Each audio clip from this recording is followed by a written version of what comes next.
Welcome to another episode of Growth Marketers Podcast. I'm Solomon Timothy. And I'm Taylor Rowe. Today's episode was a little bit longer than our typical episode, but I think it was a good one. This was our second annual edition of our marketing predictions. So last year, around this time, we did 20 marketing predictions for 2020. And so in the beginning of this episode, we actually reviewed just a handful, not all 20 of those predictions, and actually did a little bit of research just to see if we were accurate or not, or if our predictions came true in 2020. Still about a month left, so maybe they'll still come true. But some of them we were right, some of them we were wrong. And then what we did is moved into our 2021 predictions. So I think we're on the right path. And if you're a digital marketer or just a business leader that's looking at what's coming next, what's coming up, in terms of marketing or trends in marketing, I think you'll enjoy this episode. And hopefully, give us a like, subscribe to the podcast, share it with a friend, or send us a comment on what your predictions would be for marketing in 2021. Enjoy.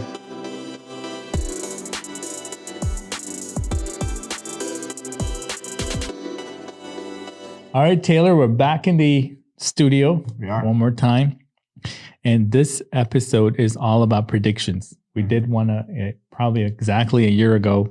We predicted 20 marketing predictions for 2020. We did, yeah. And we're going to look at that, and we're also going to make a few for 2021. All right. Let's do it. Do you want to kickstart by going over what we predicted? Yeah. And see if any of those... I think 2020 was, I don't think anyone could have predicted what happened in 2020 or what's still happening. But I think it was last November or December when we came out with the episode of, like you mentioned, 20 predictions or 20 marketing predictions for 2020. So I actually went through and pulled out some of our predictions, not all 20. Just wanted to kind of review some of them. Looked up some stats and some numbers to see how close we were, if we were on the right track, if we were totally off base with our prediction. No, I think we had some good predictions last year. So if you haven't listened to that episode and you're listening to this one, you can go back and listen. It'd be kind of funny to see, do this every year and see how on point or off base we are with some of these predictions. But I think of some of them, maybe we were over ambitious with how much advancement was going to happen in 1 year, especially a year like this. But yeah, let's dive into them. So I think I pulled 3 or 4. Again, we made 20 predictions, so we had 10 each, and I think I pulled 3 or 4 from each of us. So we'll start with some of my predictions. So I'd love to get your thoughts on them as well, and then we'll look at the stats and kind of dive into that. So the first prediction that I have here is that voice search will be a brand's top priority, SEO priority. So do you feel like, I know we do a lot of SEO for our clients, you work with a lot of other partners and companies that are within their SEO department. So do you feel like voice search has been prioritized or is the number one priority? It is definitely a higher priority than it's ever been. I think even Apple came up with the HomePod Mini, I guess it's called, the tiny $99 product. And everything is around Siri at this point. So if you're an Apple user, or if you're a Google Home user, or if you're an Alexa, I got all 3. So you can imagine that. The FBI is in your house. And today, to be honest, if you wanted to respond to something on the phone, you don't even need anything. You could just tell your AirPods. So I don't think voice is going away. Has it been number one? Maybe marketers are behind, but for the manufacturers, it has been the number one driver for their innovation, in my opinion. I agree. It's very interesting. Even I have the new iOS update, and I don't even know if this was an app before, but now it's like front and center, the Translate app. And I noticed that, and I was messing around with it the other day. It's just a matter of time before you just have your AirPods in and you have a conversation with someone else in a different language, and just the translation is happening in real time. Thank God for AI. It's crazy, but it's not so much about voice search, but it's the same idea. Like you said, the voice recognition software, the AI, is certainly, from an engineering perspective, it is a number one priority. So is it an SEO's number one priority? I would say no. But I have some stats here that we've done some research, and our team's pulled up some numbers for us that actually, if it's not a top priority, it should be as a marketer. And so I want to walk through some of these stats. So I thought it was interesting. Actually, 31% of smartphone users use voice search at least once a week. And so when you say 31% of smartphone users, everyone pretty much has a smartphone, I would imagine. So it's pretty much 31% of people use voice search at least once a week, which I thought was interesting. 55% of teenagers use voice search every day. Yeah, that's every day. So when we talk about trends in, consumer purchases, I mean, that is, the next generation, right? So whether it's happening now or, we always talk about thinking long-term, 5 years, 10 years. If you put yourself in that position to influence that market, you're going to be in a much, much, much better position when that time does come where you can, monetize on that. A couple of different independent studies that we looked at actually predicted that voice search will make up 50% of searches by the end of 2021. So I said it would be the number one priority by 2020, maybe end of 2021. 50% of all searches being voice search it should be your number one priority, right? There's not 50% of searches that even happen on, a single platform, right? When we look at all the different search engines between Google and YouTube and Bing and all these sorts of things, the fact that there's consistently 50% of searches happening in one manner or one capacity, it certainly raises some flags or piques my interest. Now, I think the reason that it's not such a high priority from an SEO perspective is it's a little bit intangible at this point, and it's hard to kind of measure and track, right? Because the way that those, like you mentioned Siri and Alexa, you're not getting website traffic for those searches. You can't buy ads for those searches. Right. You don't know analytics. You can't necessarily influence. You can influence if you show up, but you're not really getting credit for it, right? And you can't pay to show up. It's not resulting in a lot of purchases. There's a lot of Q&A, right? So some of those same articles that we're looking at, majority of the searches are around the weather and those type of, I would say, just kind of, quick answer type questions. People want to know what the weather's going to be like or what's a recipe or this or that.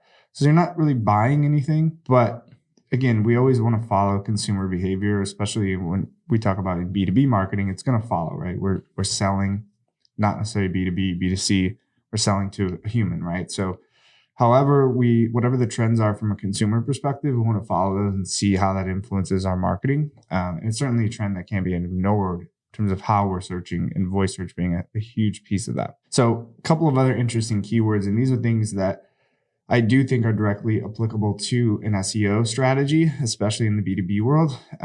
We always talk about keyword selection when it comes to SEO and how you should develop a keyword strategy. So these two stats I thought were extremely interesting.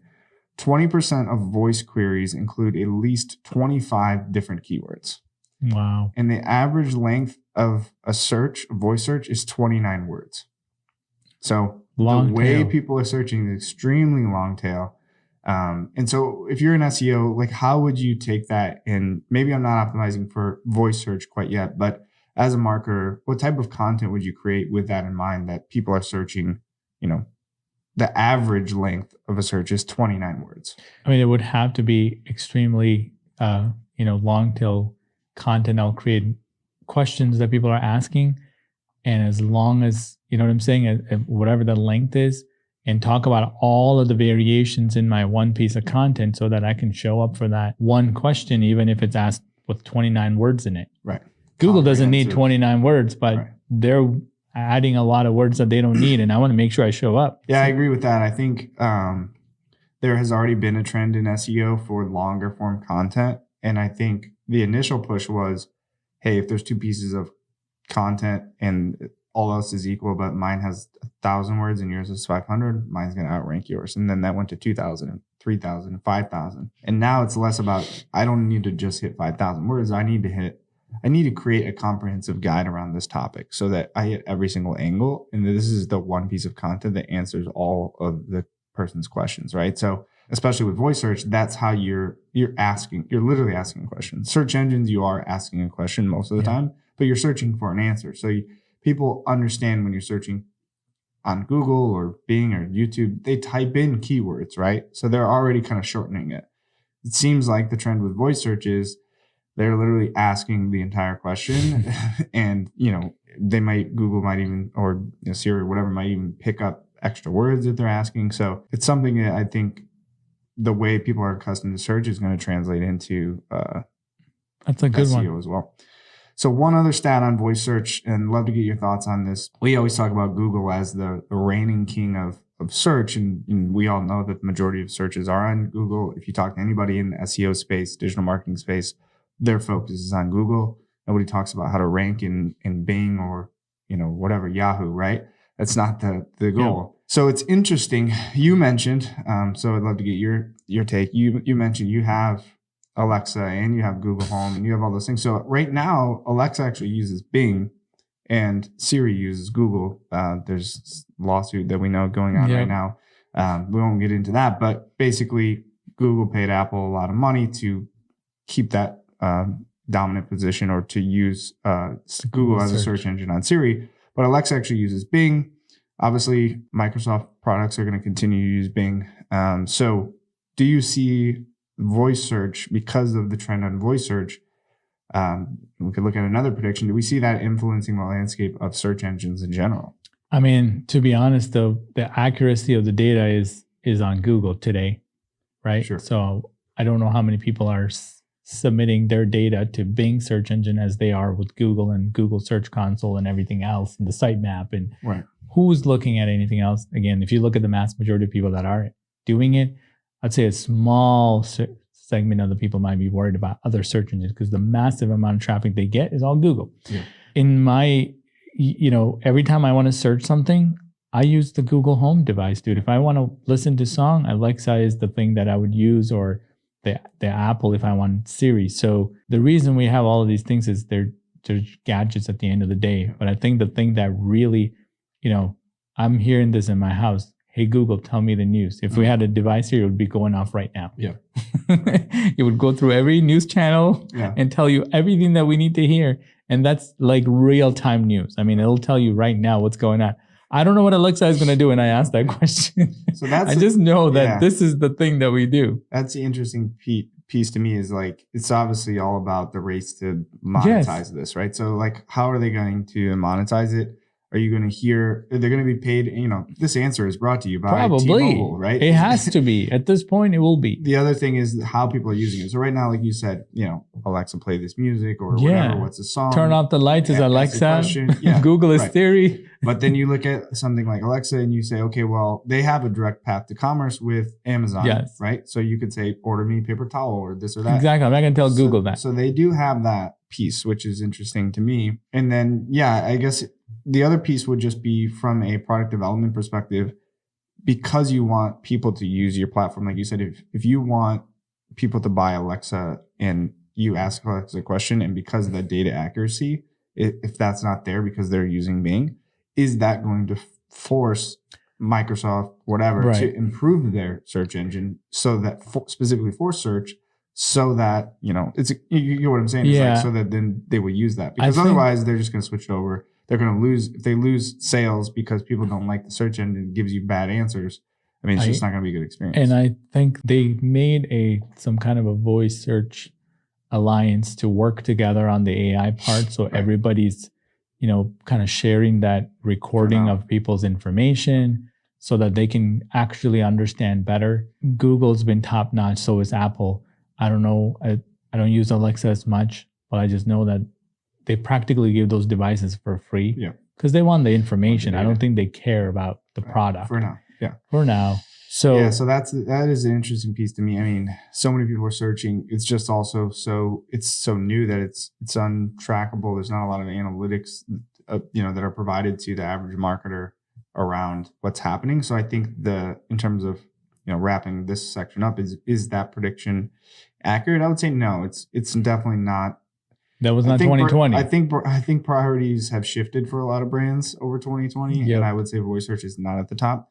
But guess what? If you're doing schema markups and doing all that, it automatically becomes right. I think it's all part of it. I think SEO is becoming less siloed and less granular on those ideas, where it used to be, you got to do all, these 100 things just to optimize for this one type of search, right? I think that's less and less important. It's more about everything. Like everything is about your user experience on your website and how that data is organized. And, Google and Siri and all these platforms are going to do the best to display that data in whatever way it can be, right? Yep. You don't have to like, okay, I need to optimize for the featured snippet, or I need to optimize for this. Like, it's all a part of like everything on your website needs to be Optimized. that optimized. Yeah, exactly. So voice is going to be that next thing as well. Okay, so next prediction, don't have any stats to support this, but the other prediction I mentioned was that brands will start to employ chief evangelist officers. Have you seen this trend? There was another prediction that you also made that was similar in terms of the idea that personal branding was going to be that next wave of marketing.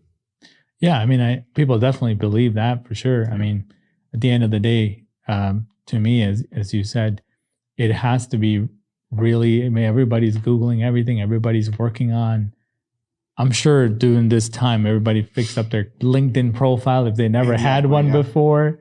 You know, millions of people are out of jobs at this. I mean, like, I wouldn't hire a candidate if they don't have a LinkedIn profile. And that's the thing. And so I think, and I haven't personally been searching for jobs, so I don't know if there's a chief evangelist officer. But I've seen it. But I think that it actually is probably less of that and more of your prediction that everyone is creating their own personal brand, because I mean, what we're doing right now, everyone's creating videos, we're doing podcasts. Everybody's got a YouTube channel. You post on social media, you post on LinkedIn. That actually, and there's a lot of stats behind this, like having your employees, for example, post on their personal LinkedIn versus the company page has the 10 times reach effect, because obviously you have more employees, but also it's, you know, hey, I know Solomon, or I know John, I went to college with John and I see him post this. It's much different than if I just see a corporate page post something. So I think that trend has happened. So I would say to some extent that's accurate, and I think it's going to continue. So next prediction was about Google again. And my prediction was actually, I called it Google Commerce, but essentially Google was going to allow checkouts directly on the website. I haven't seen this yet, but I think this is coming. Again, all about providing a better user experience, capturing, you know, it's all about data, like you said, data and attention. So the longer that you can just stay on Google, I think that's going to happen. I think people are going to upload their product list and their feed directly to Google, similar as they do today. And I think that might be their next shot at Amazon, essentially, is, hey, if we can sell this directly, if we can fulfill this, or we can have fulfillment centers or some sort of partnership with someone like Amazon, I think that will be the next push. Actually, Google did not do that, but Instagram does have some sort of a checkout feature, which, so I was maybe wrong by the wrong platform. But in Google Shopping, and I've bought stuff from Best Buy, but I checked out on Google. I think you can, some sites. It's not. But it was a Best Buy product. Best Buy, right. And like I got it in my house. Just go and sell on Google like we could on Amazon. Correct. Probably. But I think it's right there. Yeah. So can they open it up to more stores? Why not? But the order was processed by Google. The customer service is owned by Google. Maybe they're testing it on a small scale. But you're absolutely right. Again, maybe we're over predicting like how fast things are happening. Yeah, maybe we should have set a 10 or predictions for the next 10 years. So I'm seeing, I think because I think we stare at Google search results too long a day, that we see things and we know where they're headed. Yeah. Kind of like I can see like where Apple is headed. Just look at the latest product. If they're getting rid of something, it's coming out, man. If every one of them is going to go away, right? Like we can tell because we stare at it too long, in my opinion. And I think that's exactly why we make these predictions, because we know where it's going to go. Yeah. There's not another way. So I think it's going to happen. It's still going to happen. Okay. So we're all locked in still on these predictions. My final prediction that we have here was I predicted that in the year 2020, Facebook was going to bring back their third-party data, integrators. Have not officially done that. I still think that they are doing something like that. I believe they're listening to our conversations, but we have no proof of that. So I guess I was wrong on that one. It's all good. All good. You ready for 2021? Well, we have a couple of predictions that you did. No, absolutely. I don't know what I said. So yeah, this will be fun. So your first prediction was that you said Facebook ads cost per click was going to increase. I believe so. There's no doubt. I mean, this was an election year too, so everything was off. I'll just be honest. Yeah. So I don't think anybody. So actually, when we did the research, we eliminated the peak election months because it was completely skewed. But yeah, if you're running Facebook ads this year, and this was their first year, or if September, October, November was your first 3 months of running ads, I would say hold on, expect those costs to go down. This year also was unprecedented for a lot of different reasons. There was a couple of Facebook boycotts where companies, attempted to take down the giant by stop advertising there. Obviously, a lot of companies lost revenue due to COVID. Ad spend sometimes went down. I think overall, actually, ad spends increased because there was more of a focus on digital. Brands needed a way to get in front of consumers. So it was interesting looking at the stats, but this one I can actually confirm you were correct, that the Facebook cost per click actually did increase. Cost per click is just one of the metrics that you can bid on in terms of how you're going to get traffic from Facebook. Across the board, they all increase actually, CPM, all the different models. So I wanted to look at a couple of stats. It was actually difficult to get the exact number, cost per click, because it's broken down by industry as well as by category or kind of bid type. So for example, there's even just on, let's say, cost per click, right? So there's all the different industries, but even if we look at an average, the different types of ads. So now Facebook has traffic ads, lead gen ads, app install, conversion-based ads, right? So all these different types of ads all have different average cost per click. But in general, for the purpose of this conversation, in 2019, the average cost per click was about 80 cents per click. Food and drink was actually the cheapest category, was 42 cents a click. So just if you're a restaurant or a bar or something like those lines, Facebook is a great place for you to spend your ad dollars. Finance was unsurprisingly the most expensive, was $3.90 per click. So almost $4 per click, which obviously is 10 times the amount of a bar or restaurant, which is pretty interesting. It was actually very seasonal, and it was seasonal this year as well, but about the exact opposite, which was kind of strange. So there wasn't a lot of trends in there, but March was the cheapest cost per click overall, was 72 cents. So we look at the average from last year as a whole is 80 cents cost per click. The average in 2020, 91 cents. So it was a pretty big increase in terms of that average. Across all the categories, it did increase. Two categories increased by the most: traffic and conversion campaigns. So traffic campaigns, which we're a big proponent of sending traffic because it was relatively the cheapest category, actually increased by 36%. Wow. Which is crazy. So if you're looking at we're talking about pennies per click, right? But if you're talking about a 10,000, 20,000, some brands, hundreds of thousands of dollars per month, 36% increase just in the click cost is going to completely destroy your campaigns, right? Because if you're talking about what's your cost per lead, cost per conversion, cost per acquisition, whatever your margins are, most people don't have 36% built in there, right? So you're could really be hurting if you were relying on that as your main source of traffic or main source of leads. Conversion campaigns, which would be sending someone to like a landing page and trying to get them to convert, whether they're purchasing or whether they're converting on a form, that cost on average increased about 8%. So again, I would say your prediction was 100% accurate. The reasoning behind why it increased, though, I think as we discussed, there's a lot of different reasons. So hard to say, pinpoint exactly what would happen. So I guess now the question is your prediction for 2021? Is it going to continue to increase? Yeah, definitely. I don't think it's going to go down. It's the same thing that happened in Google. It's time for us to look at a third platform at this point. Sure. But again, TikTok ads. Yeah, I'm just saying that there's no way that it's going to reverse because of the demand, right? It's the demand. If you're taking money away from traditional media, newspaper, and TV and putting it into Facebook, how is it going to go down? Yeah, I don't see a way to go down. Right. Yeah, I think I agree with you. And the other big factor that we haven't talked about, and if we say, hey, one of the reasons that it increased is because of the election and how much money was poured in there, it was a lot, but it wasn't as much as when these big corporations start pouring money in there. Right? Yep. I think you don't really see a lot of big, you don't see Coca-Cola and, Kellogg's, and you don't see those ads on social media quite yet. They're just starting to figure it out. Right. So when those budgets start coming in, forget about it. I mean, we talk about 42 cents a click. You're not going to see that. Yeah. That's 3 years from now, 5 years from now. It's going to happen, in my opinion. So I don't know what the next platform is, Taylor, but let's predict that sooner than later. we gotta build it. Yeah. I don't know. So your next prediction, which is a prediction of a prediction, because you said that companies were going to spend more on predictive analytics.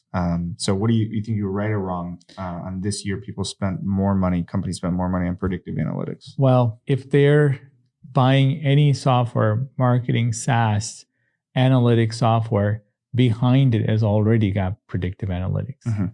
So Right. I don't think people understand how sophisticated like their own Google Analytics are. Right. So you don't have to spend money, but the thing is really happening behind the scene. Yeah. So this is an interesting category for me because I actually think it might not be next year, but I think you're going to see a spike in because we talk about spending more, right? I think the cost is going to go up. People are going to pay big money for big data, predictive Sure. analytics. And then because of big data, because of AI, because of everything we're talking about, I think the cost is going to go down because there's going to be so many tools, basic tools identify. that we see now that are now advanced, right? 5 years from now, you would have paid extra for that. I mean, it's like, think about computer processing power and those kind of things. I mean, what you paid for a personal computer when it first came out and what you pay for a smartphone today is like not even a comparison in the price and what you're actually getting for it. I think the same thing's going to happen with predictive analytics. It's going to be so commonly understood and known. And, AI, right, is going to be the main driver behind it. Is going to be a lot cheaper. But to back up your prediction, you were correct. And actually, we're looking at like a 3-4 year trend here. I guess actually 6-year trend. Global big data and business analytics market was about $168 billion in 2018. It's on pace to be $274 billion by 2022.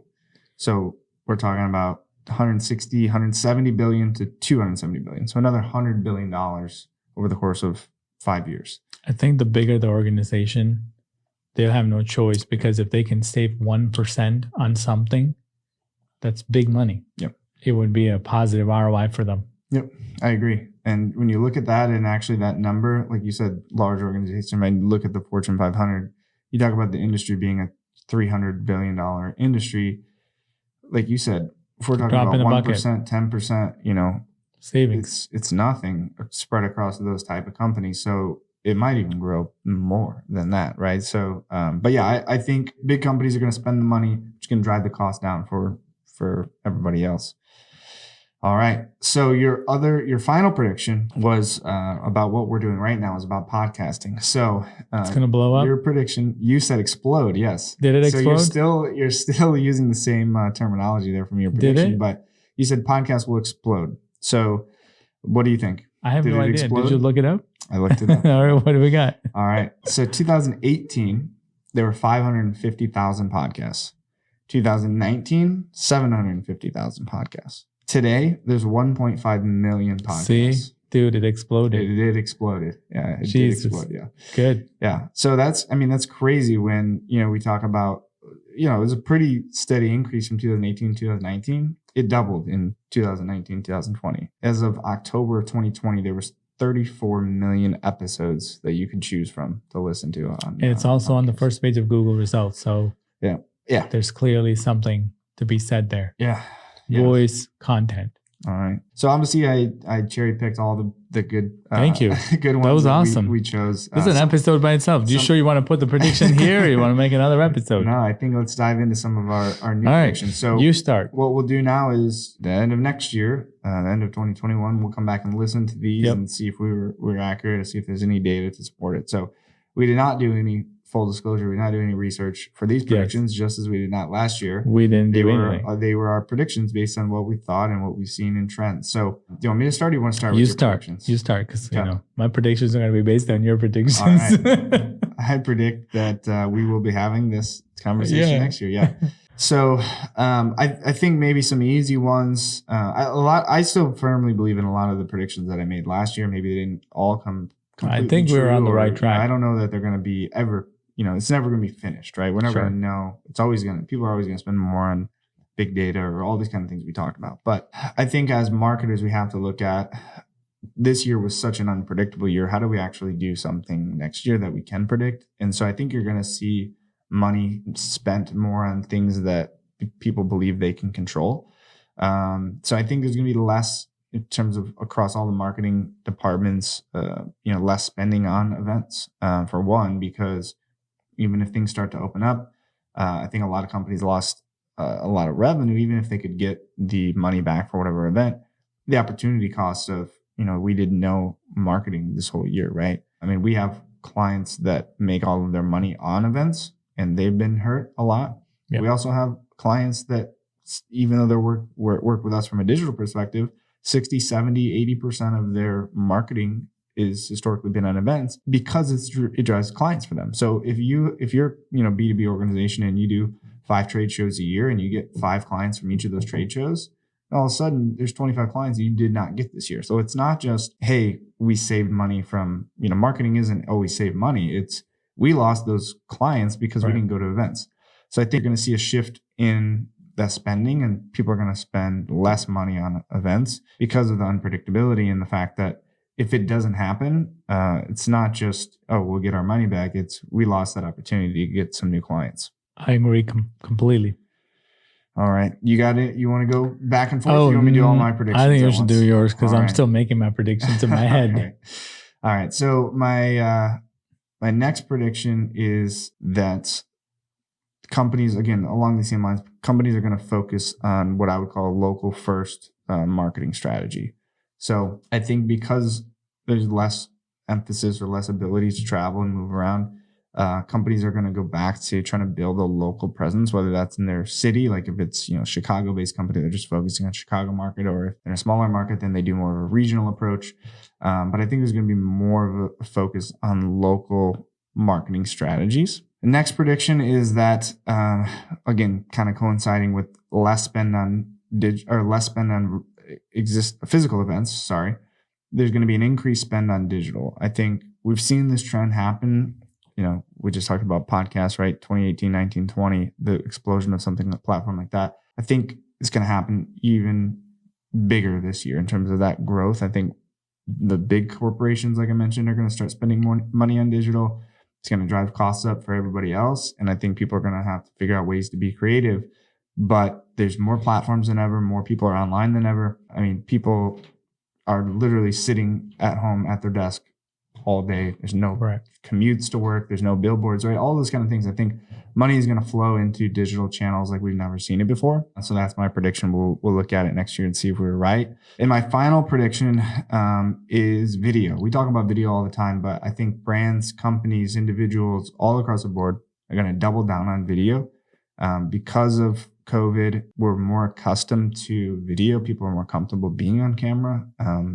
Even sitting at their, dining room table, having Zoom calls 8 hours a day, I think is broken down that barrier that people had, or that fear that people had before. People are starting to buy equipment, microphones, ring lights, whatever that is for their house. So I think there's no excuse now to not make video. And I think marketing departments are going to capitalize on that because marketing departments have already been making videos, but to get a subject matter expert or to get a senior leader within your organization on camera, sit them down to get them to project some of their information or get some of their information out there has been difficult. And I think we're going to see that trend change and go away, where now everyone is on digital. And I think brands are going to double down on video because it's really the only way to connect with people nowadays. Wow.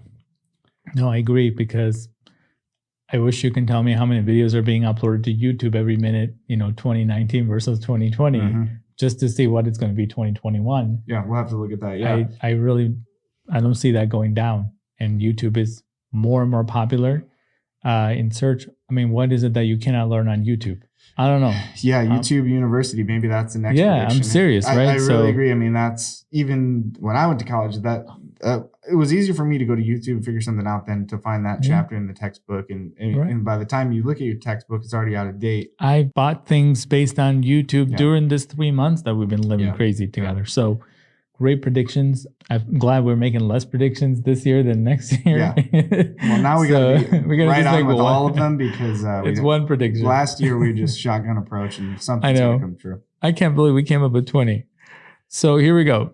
I have a couple little predictions. All right. These are big predictions, but I really believe that first and foremost, the thing that you just mentioned, I think you're kind of similar, like the predictive analytics at the enterprise level companies, because they can afford it because they have high tech, they can afford $1 million software. Right. But I think it's coming down to SMBs, that technology, the availability of it.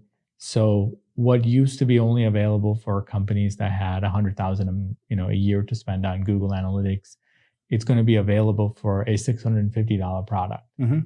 that an SMB can afford. Right. So I believe that SMB is going to invest more into data. Yep. Data could be predictive analytics. Data could be their own CRM. The data could be anything, order systems, automation. Mm-hmm. I believe that is coming down because one, they were at a disadvantage because they had, different systems that don't talk to each other. I mean, people couldn't get the crap together.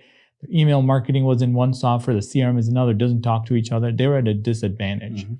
But I think because more systems are in every niche, by the way, it doesn't matter. You have lawyers, they got their lawyer CRM that's all in one. Your, doctor CRM or whatever. There's all these companies that are building custom systems, and you're going to see littlest companies doing SMS marketing like drip campaigns and stuff like that. And you'd be surprised that, they may not bust out an iPad when you come to your home or whatever, but they'll have some pretty high tech things because of the fact that there's all this custom made. And if you're a professional services company, maybe you've never updated your tech, you're probably going to see it more and more because if you want to stay in business, this is going to be a thing. Sure. I agree. Yeah. I think like I said before, I think more will be spent on predictive analytics, which I think overall is going to drive the cost down. And what you just mentioned is exactly what would happen. Yeah, it'd be cheap for somebody to buy. It becomes affordable for a small business, Correct. And so that's even the guys that are selling to the enterprise will make a little, cheap version of it and, be able to do it because they're losing out on that, right? So we don't know who it is, right. But I do believe though that this is definitely going to be something that we're going to see. Right. My second thing was how we just talked about all these little home and automation and devices. AI is no joke, in my opinion. Mm-hmm. So, and the reason is, like I said, we spend too much time in front of all of these tech and we know where it's headed. I'm saying it's going to be more prevalent. It's already prevalent in our inboxes. Siri reads you everything. I mean, you have so much automation going on today.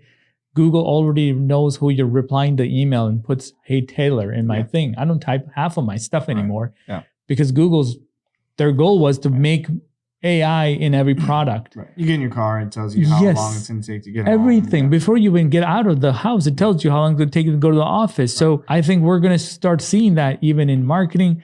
Everything that we do is going to be around that. But I don't know what exactly that means in 12 months, but I do know for sure that we're going to be shocked at what change we're seeing and how much it can take over our life. Yeah.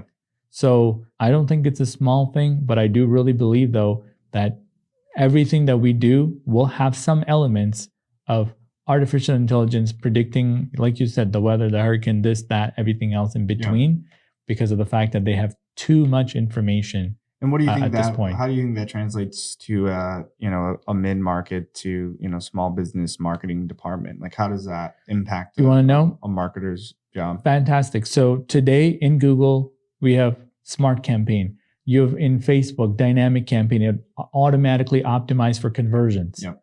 We're far better than a human being pushing buttons trying to figure out the thing. You let the automation run for it. That means that today the sophisticated marketers, have a couple of extra buttons to push and let automation run. Now, what about the SMB owner who's doing their own Facebook ads? Push one button. They're going to have way better results than they ever did on their own. Right. That is what I mean by trickling down all the way to the person who has no idea how to do digital marketing. Right. By the way, Facebook and Google is more interested in them than they are with us. Yeah. Because the billions of dollars are everybody's $100 a month and $200 a month. Google used to send direct mail to give you $100 to get in, but you don't even know how much is gone. Right. It was not like agencies are the reason they're in business. Yeah. It's not. Yeah. I know that. Even though we're an agency, it's the millions of business owner who goes into Facebook and decides to boost a post and puts their credit card and forgets. Yeah. Right. Yeah. I mean, I think we saw a taste of that with the Google. What do they call that? The logo? It was just, it was automated, right? You couldn't control anything. It was a smart campaign, Google, whatever. But it was like a basic version Google of AdWords Express. Google Ads Express, which I don't even know if that exists anymore, but that was the first version of that. Of complete automation. Yeah. So I believe that there is going to be a magic automated button, which literally can write your ad copy too at this point. But that is not going to be a small thing, in my opinion. So like you said, all of these big tech companies have this high-tech predictive stuff that's going to literally take, will our jobs, like I really say this in the webinars I do, it hasn't gone to a place where marketers no longer needed. Like we still need to go and create ad copies and landing pages and I stuff. don't think it will. I think it will actually probably be the opposite, because I think people are going to have brands, companies, everyone, especially the early adapters, they see that shiny new object, shiny new software, and then they build their marketing plan strategy around a software rather than around a methodology, or rather than around an idea, or rather than around what your brand is actually about. It's like, what does this tool allow us to do? What can we track? And if we can't track it and a tool doesn't do it, then it doesn't, there's no common sense, right? So I think there's more than ever, there needs to be a common sense marketer to say, okay, yeah, I get that you can't track this. You can't do that. But like, our customer's standing right over here and we could just go talk to them. Like, why do we need all these tools, right? So I think leveraging it the right way is going to be powerful to automate, like you said, a lot of tasks, budget pacing, all those kind of things that like you're spending time on that you shouldn't have to spend time on. And I think it's going to allow a lot of opportunities for really small businesses. As you mentioned, the owner operator that wants to run their own Facebook ads. It doesn't make sense to pay somebody professionally to manage them, because you're spending more on the management than you are on the ad spend. Right. I think that is going to be great. I think for marketing professionals, there's going to be a higher demand for people who can think outside the box and make because of the cost per click is going up. So somebody's got to figure out how to cut the cost. Yeah, exactly. Make use of these tools and leverage them in smart ways and intelligent ways, because it's computers, the AI, I mean, it can do a lot, but it's going to have its limitations too. I still think we're all, as human beings, underestimating what AI can do. And that's what I'm scared of, to be honest. It's like, I'm worried because, at the end of the day, at this point, it's like, there's a lot of They made a lot of movies about robots taking over the world. So here's my third one. Here's my third. Exactly. And I feel like we're going to be like used to these things that it's going to be like so common to us. We don't think anymore. Yeah. I mean, my phone tells me who to text when I open it up. I'm serious. Like, text this person. I'm like, how do you know? I don't know anymore. It's crazy. So here's my next one. Because of the data, we as marketers and companies in general, we no longer, the pricing of how we do things is going to start changing, because I believe the world is headed to more of pay for, I call it pay per action. It's like, again, e-commerce marketing companies will be like, hey, we want a percentage of your thing because we can tell what's going to happen because we have systems in place and we can tell, like you said, you and I do keyword research, what's going to be the demand for something. And that means there's less risk for someone to invest because there's a lot better information available to see what's about to happen. So I feel like the pricing structures of professional services companies, there's going to be some kind of disruption because there's a lot of this stuff can be based on paid on a performance basis. So not saying this is like everybody, your CPA is not going to charge you something different, but I really feel like, again, it's just the way we look at the world is going to be different. Got it. I just really feel like there's going to be some. Got it. So you're saying you think that predictive analytics is going to lead us to a point where we can confidently say, other business models have done this in the past because of the same ideas, like, hey, we're a CPA, I do, 1,000 people's taxes or 10,000 people's taxes, and 99% of them, we save the money. And so I take a percentage of the money to save or whatever, right? So then that's your whole business model. So you're saying you think that's going to trickle down into other industries like a marketing agency or somebody who you can pay on a performance basis. Maybe it's a hybrid, but at the end of the day is that we can put in a certain amount of ad spend and expect a certain result because of the fact that, again, there's a lot of automation. It's no longer us, man. That's what I'm saying. It's not like because of that, it has to be beneficial to the business owner somehow. So I'm just saying that there's going to be more of that. And first of all, again, if you're a very high-tech company, you could do that. Yeah. If you're a very low-tech company, you can because you have no idea what's going to happen. So everybody's going to want to move towards the edge. Like you said, the edge. What does that mean? Well, I know it's going to be beneficial to somebody at the end, and it'll definitely be the guy who's the marketing guy or the company that's doing whatever it is, right? Whatever that's the service that they're hiring somebody for. It's going to be based on something. And I know we don't see that as much today. It will definitely be more and more because of the fact that you're niching down. Yeah. You know exactly you have a system, you have a predictable system. So technically, why not make it more risk averse and risk free? Yeah, I think I can certainly see that there'll be a trend in that direction of professionals offering their services on like a pay per performance. I don't see that trend continuing or being sustainable. And I think the indicator would be a Google or a Facebook, right? I mean, maybe they would charge. They're not charging per sale, right? Because they know there's so many other variables, and more importantly, they know that you'll pay for the exposure either way, regardless. That's why I said pay for action. Yeah. I mean, I can see that. I mean, Facebook has a similar bidding model that is already available. So, I mean, it would be a game changer if they had the data, they had the analytics to actually say you'll pay per lead or whatever, because they do have the lead ads ability. And so if you could go in as an attorney or personal injury attorney, right, and say, hey, it's cost me $100 a click on Google, I'll pay $100 per lead or $200 per lead on Facebook. And if Facebook could deliver that because of their analytics, I would see that being more of an indicator or probably something that would happen faster than, a marketing professional being able to do that sustainably. And I'm seeing that more and more. And I'm like, okay, well, there's a possibility that the industry is going to start. Marketers are starting to realize that you are optimizing for that action, right? Correct. You're optimizing for cost per customer acquisition, right? You're trying to drive revenue. You're not trying to drive traffic and leads, because leads, I mean, you can go buy leads, you buy a list of leads and cold email them probably for cheaper than if you just optimize for ebook downloads and then call all those people. And like, what's the difference? It's going to be more expensive.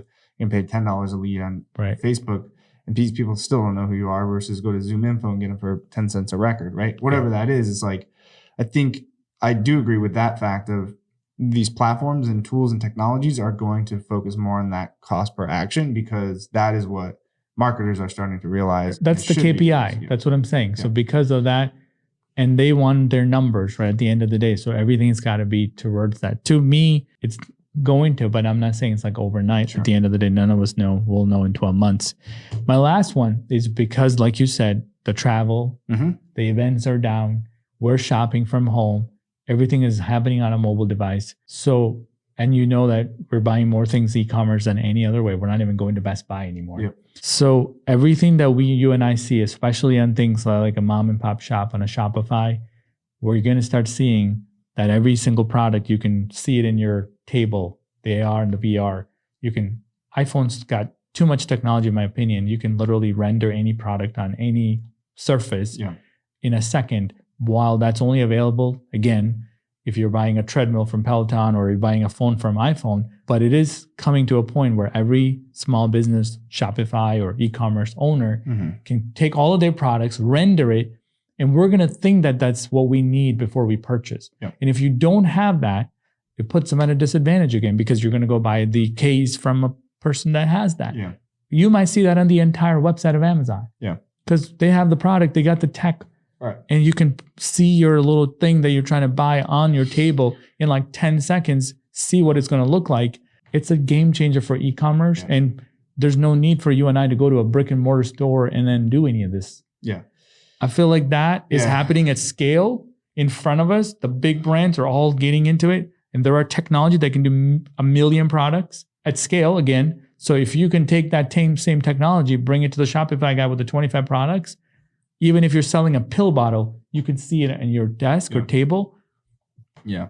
Yeah, I agree. I don't know exactly how it's going to go into the B2B world, the B2B marketing world, but it's hard to ignore what's happened on the consumer level from a AR, VR perspective, just in terms of the technology.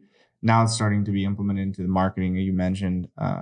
Even just the simple, like, you can buy furniture. I mean, you can design your whole room. That's what I'm saying. Big sites have it, and you already get used to that. Yeah, if you ever bought sunglasses or glasses online, you could try them on your face. You know what I mean? It's like a whole thing. So I think B2B, right? I mean, you look at the sales process, it's already become virtual because we're doing Zoom calls for everything, right? And so marketing is, I think if you're a marketer in the B2B space, this is 100% dependent on what you're selling or what you're marketing and who you're marketing it to. But I think there is an opportunity there for you to take advantage of our level of comfort with doing things virtually.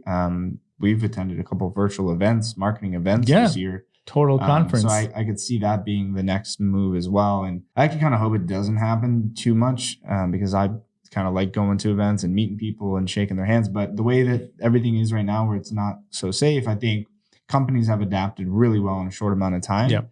And I think given 12 more months to do that, I think you're right that next it's going to accelerate the thing. Of a focus on virtual, yeah. And that's everything that we buy. Yeah. Imagine you went to Google Shopping, you can see a product you like, instant press a button, immediately see that product in your shelf or desk, whatever it is. Google has that built into Google search results today. So you can click a button and all of a sudden you can see an elephant in your living room. Yeah. So why not turn it into the products? You know what I'm saying? So I just don't know where the end is, but other than to say that it's happening at scale. So it is going to be available to the smallest of, e-commerce site, because the consumer, like you and I said, who's in charge, expects that.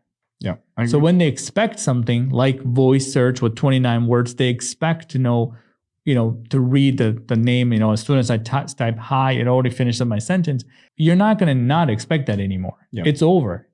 If you don't have it, we're going to go back to the things that it does. And these companies are getting faster and faster, quicker, slicker, at a pace that none of us can keep up. I just don't know how much acceleration you can expect in 12 months. You might be shocked. We'll see. Yeah, we'll see. Any other predictions that you have for 2021? That's all I got. All right, I got one more bonus. Let's do a bonus. So I think, we've always known that it's more expensive to acquire a new customer than it is to retain an existing customer, upsell, cross-sell. I think this year, next year, 2021, there's going to be even more of an emphasis on marketing for loyalty and retention. I think we've seen this trend happen. A lot of marketing automation tools, a lot of, everything focused on customer service, customer centric. I think we're going to continue to see that because there's less face-to-face time with customers. So you're going to have to invest more into marketing, whether it could be an AR, VR type of thing, just in general, continuous education and marketing and building that brand loyalty, as well as the fact that I think it's going to be even harder to acquire a new customer because, businesses don't know what to expect. Sometimes a lot of businesses froze, outside expenditures and not bring on new vendors, new partners. So when you talk about the B2B world, it's like, if you can't acquire new customers, like how do we increase our wallet size, or how do we make sure that we don't lose any customers? So I think there's going to be a trend in the marketing world, in B2B digital marketing, with a higher focus on that loyalty and retention marketing. Definitely. And like you said, when you have more and more higher tech tools coming to a lower budget, it'll automatically be a focus, because part of the tech is to enter your customer data, and all of a sudden it'll be like recommendations. This is what you should do. Sure. But yeah, no, these are great predictions. I want these to go live. I mean, I'm like, these are all good. These would all be good things, I think, for everyone. Yeah. We live and breathe, digital marketing. So these kind of things, these are predictions, but these are, I guess, hopes and dreams for us. Reality, man. Exactly. And I can't wait for the day where, you just already know what to do, right? It's only going to progress as human beings, in my opinion, into a whole nother level. And again, without all of these high tech and AI and big data and things like that, it would have probably never happened. Right. And that's accelerating faster than anybody's even seeing, right? So yeah, I'm pumped for 2021. All right. So all you have to do is wait 12 months and then tune in to see our recap. If you only listen to one episode a year, this is the one. That's it. If you want to listen to one episode a year, we'll just take you through the whole year. And then next year, so we're looking at November, December of 2021. You can listen to our predictions for 2022 and see if we're accurate. Close. But yeah, I look forward to re-listening to this in a year and see if any of our predictions came true. I love it. Well, thank you guys. As usual, if you need to get in touch with us, it's oneims.com/podcast. We'd love questions. We'll do an episode on it. We got a lot of questions. Send us your predictions. Yeah, if you're listening I like to this that. And did we miss something, or you think any of our stats are inaccurate, or you have some additional predictions, send those in. And yeah, if you enjoyed the episode, like it, subscribe, share it with a friend, and tune into the next episode. All right. We'll see you next time.